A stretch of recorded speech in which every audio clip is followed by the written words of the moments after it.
മിക്കവാറും നമ്മുടെ ജീവിതത്തിൽ ഒരു സങ്കടം നമുക്ക് തന്നിട്ടുണ്ടാവുക നമ്മുടെ കുടുംബത്തിൽപ്പെട്ട ഏതെങ്കിലും ഒരാളെന്നെയായിരിക്കും. യൂസുഫ് നബിയുടെ ജീവിതത്തിൽ ഏറ്റവും വലിയ ബുദ്ധിമുട്ടുണ്ടാക്കിയത് ആരായിരുന്നു?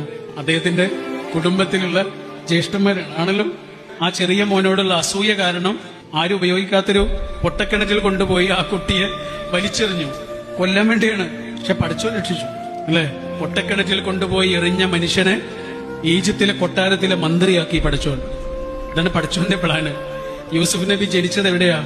മലഞ്ചെരുവിലെ ഒരു ചെറിയ വീട്ടിലാ. മലഞ്ചെരുവിലെ ചെറിയ കുടിലിൽ ജനിച്ച് ജീവിച്ച യൂസുഫ് നബി എവിടെ എത്തി? ഈജിപ്തിലെ കൊട്ടാരത്തിലെ ധനകാര്യ മന്ത്രിയെ. ഇതാണ് പഠിച്ചോന്റെ പ്ലാൻ എന്ന് പറയുന്നത്. ശരി, യൂസുഫ് നബി വലിയൊരു ആളാവുകയും കല്യാണം കഴിക്കുകയും ഒരു കുട്ടി ഉണ്ടാവുകയും ചെയ്തു. ഒരു കുട്ടിയുണ്ടായി, ഒരു ആൺകുട്ടിയുണ്ടായി. ആ ആൺകുട്ടിക്ക് അദ്ദേഹത്തെ പേരെന്തായിരുന്നു എന്നറിയാം? മനാസേ. സാരല്ല പോട്ടെ, എല്ലാം മറക്കുക എന്നാണ് അതിന്റെ